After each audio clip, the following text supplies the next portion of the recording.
हिजाज railway station.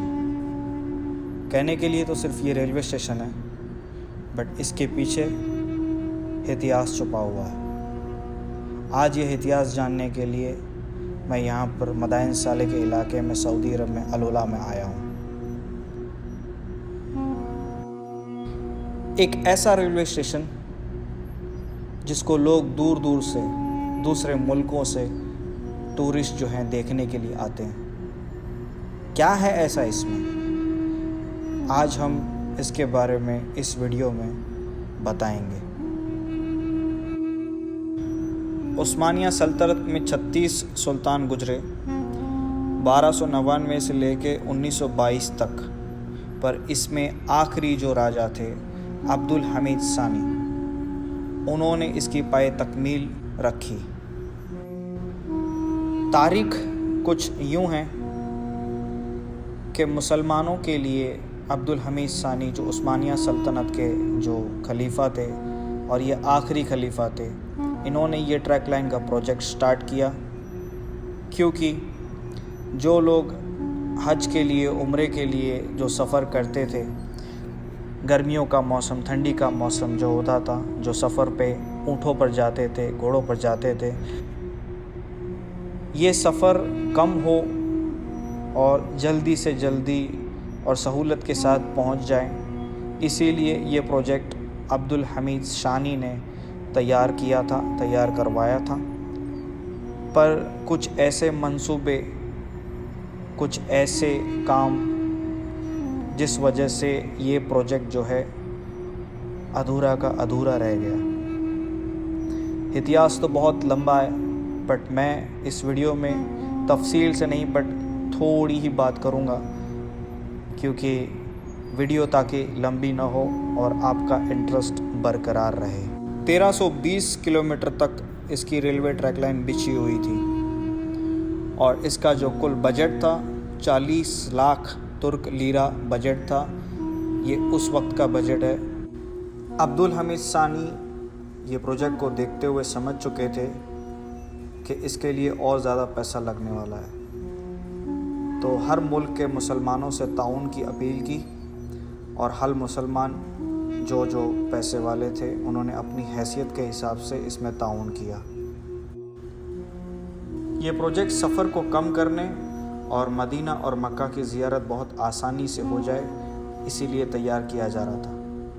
पर कुछ ऐसे मंसूबे जिन्होंने इसको कभी पूरा होने ही नहीं दिया। जो ऊँटों पर और कई दूसरे जानवरों पर अपना सामान लादकर काफ़िले के काफ़िले इस जगह से गुज़रते थे, तो यहाँ पर क़याम करते थे। तो जो यहाँ पर क़याम करते थे, तो उनके जो बिज़नेस थे, उनका जो कामकाज था, अब ये प्रोजेक्ट के थ्रू जो है उन्हें असर होने वाला था। ये ट्रैक लाइन की भारी मार जो है, यहाँ पर जो रहते हुए कबीले जो अपना व्यापार लगाए हुए थे, अब उन्हें बहुत सारा नुकसान होने वाला था। और ये नुकसान जो है आगे जाकर बदले की भावना में बदल चुका था। और ये वक्त था अरब रेवोल्यूशनरी का। उस वक्त में थॉमस एडवर्ड लॉरेंस, जो कि लॉरेंस ऑफ अरेबिया नाम से जाने जाते थे, उन्होंने कई अरबियों को जो है, कबीले के सरदारों को जो है उकसाया और इसके रेलवे ट्रैक को नुकसान पहुंचाने की कई कोशिशें की। यूट्यूब पर थॉमस एडवर्ड लॉरेंस या लॉरेंस अरेबिया नाम के शख्स की बाकायदा एक मूवी बनी हुई है। आप यूट्यूब पर सर्च करेंगे तो आपको ये मूवी भी मिल जाएगी, तो इसके बारे में भी आप जान सकते हैं।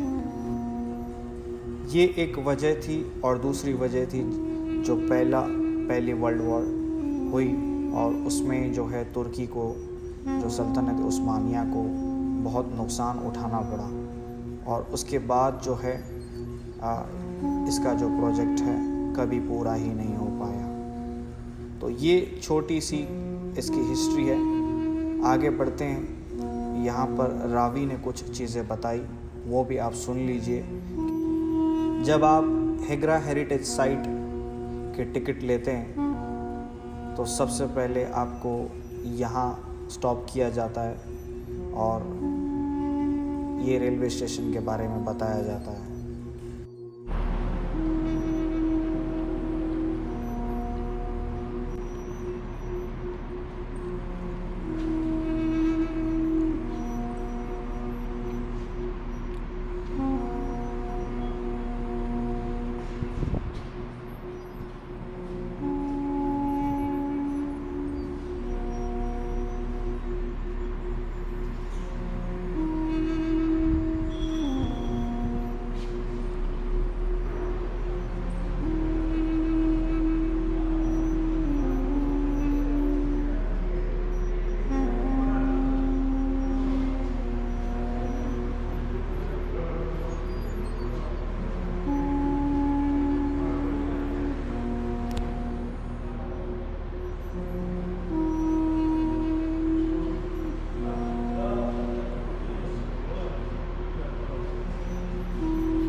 Assalamu alaikum Adil. How are you? Good? Welcome again. Thank you. So you are the Ravi also Yes, here? here, yes. That's good. The first UNESCO site in Saudi Arabia. Our tour will start from here, then we will go by the bus, we will discover all these amazing tombs, and I will be with you. My name is Adil. Please, if you have any questions, feel free. This is the timeline of the civilization. It starts from the Stone Age until the Bronze Age, until the first civilization starts in this place in the first millennium BC. And after that, the Nabateans, they come from north side from the Arabian Peninsula, and they control in this place in the first century BC, and we will discover more about the Nabateans during this tour. And you can imagine also the Roman Empire come from north side from the Arabian Peninsula, and they control in this place. You can see there is many civilization. The main reason was the trade road or the ancient incense road, which is come from South Arabian Peninsula to the north. And after that, the Islamic period was very important station for the pilgrims, which has come from north side from the Arabian Peninsula, until the Hijaz railway, which is the train built in 1900 from Damascus. The main thing to help the pilgrims to cross this place. I have one question. Damascus. Who built this Hajr railway station? Yes, it's good questions, Pavel. Thank you very much for your question. It's Islamic project because all the Muslims around the world, they support this project, and under the Ottoman In Empire. which time? In 1900. 19? 00, Okay. 19, yes. From Damascus to Medina, and Okay. all this building, what you see around this place, 16 building, it's built in 1907, and after that they complete This period project. it's from Ottoman? Yes, Ottoman Okay. Empire, yes. And after that they complete this project, and they reach the Medina, which On is that the main time, who is the destination. Sultan of the Ottoman? Sultan Abdul Hamid Thani. Okay. He's the Sultan. And this project sadly doesn't look work for a long time. After the Arab revolutions and the first war, they destroyed this project and they stopped forever. We'll do the scan, guys, because we want to catch the time to see a lot of things inside. Okay.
अगर आप अलुला में आए हैं, Madain साले में आए हैं और आप होटल्स या रूम ढूंढ रहे हैं, तो एक बहुत ही अच्छा लोकेशन और एक बहुत ही सस्ते और रीजनेबल रेट में एक विला है, जो कि ये रहा।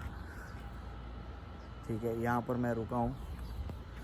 तो एक दिन का, एक नाइट का 150 रियाल है, एक रूम है। ठीक है, तो इसके कॉन्टैक्ट नंबर, इसका लोकेशन, डायरेक्ट जो इसका जो विला का जो ओनर है, ये सब मैं दे दूंगा इस वीडियो में। तो अगर आप यहाँ पर आते हैं तो बेफिक्र रहिए और 1-2 दिन पहले ही यहाँ पर कॉल कर दीजिए, तो आपको ये जो है रूम यहाँ पर अवेलेबल हो जाएगा। रूम 150 के हिसाब से ही है, क्योंकि अलुला में जो भी होटल्स या जो भी मतलब रूम्स वगैरह जो स्टार्ट होते हैं वो 500, 350, 400 से होते हैं। बट ये 150 में अगर आपको 1 या 2 दिन रुकना है तो 150, 300। और अभी सीज़न है, ठीक है, सीज़न नहीं है, सॉरी, सीज़न होता है दिसंबर में, क्योंकि तंतुरा फेस्टिवल होता है। तो अभी सीज़न नहीं है, तो 150 और सीज़न के हिसाब से ये पैसे लेते हैं। तो इसका लिंक जो है मैं डिस्क्रिप्शन में डाल दूँगा, तो यहाँ पर आप आ सकते हैं अगर आपको आना है तो, पैसे बचाना है तो, क्योंकि अलुला में सबसे ज़्यादा जो है होटल का ही खर्चा है। तो चलते हैं, आज के दिन में आपको जो दिखाने वाला हूँ वो है हिजरा हेरिटेज। ठीक है, तो मैं आ गया हूँ फिर से अपने दूसरे साइट हिजरा हेरिटेज साइट के विज़िट के लिए। और यहाँ से जो है बस निकलेगी हिजरा के लिए। अगर आप अलुला आए हैं और 2-3 दिन का प्लान है और आप वेजिटेरियन हैं या फिर इंडिया या पाकिस्तानी खाने के शौकीन हैं, तो एक सैड न्यूज़ आपके लिए ये है कि यहाँ पर बहुत ही रेयर दिखाई देगा। और वो भी अगर फेस्टिवल्स के दिनों में आते हैं, जैसे ईद है, मैं यहाँ पर ईद के दिन आया हूँ, तो बिल्कुल ना के बराबर है, सब कुछ बंद पड़ा हुआ है। ऐसा लगता है लोग शहर छोड़ के भाग गए हैं किसी और शहर में, क्योंकि आप देख सकते हैं कि कितना सुकून है, कितना अदरवाइज़ यहाँ पर बहुत सारी चहल पहल होती है, बट ईद का टाइम है, यहाँ पर कुछ भी ऐसा नहीं दिख रहा है, लोग ही नहीं नज़र आ रहे हैं। हालांकि मैं सुबह आया हूँ, बट दोपहर को भी आया था, बट इतना रश नहीं था यहाँ पर। लोग वॉकिंग कर रहे हैं यहाँ पर, ये वॉक कर रहे हैं लोग इस तरह से। क्लाइमेट बहुत अच्छा है, थोड़ी गर्मी है, बट इट्स ओके। ये यहाँ पर आर्ट्स के छोटे छोटे शॉप हैं यहाँ पर। और ये जो ऑफिस है, ये इनका, अगर आपको समझो टिकट्स वगैरह चेंज करवाने हैं या रीशेड्यूल करवाना है या कैंसिल करवाना है, अगर उस टाइम पे पॉसिबल होगा तो कर देंगे इंशाल्लाह। ये रहा, ये इनका ऑफिस है यहाँ पर, इस तरह का। यहाँ पर ये छोटा सा ग्राउंड भी है एक्चुअली, यहाँ पर बैठ के चिल आउट कर सकते हैं। और ये सामने की तरफ जो है बाथरूम्स वगैरह हैं, वॉशरूम वगैरह हैं, तो फ्रेश अप होने के लिए भी यहाँ पर इंतज़ामात हैं। और ये फास्ट फूड के लिए बर्गर किंग्स और यहाँ पर कॉफ़ी शॉप भी हैं यहाँ पर।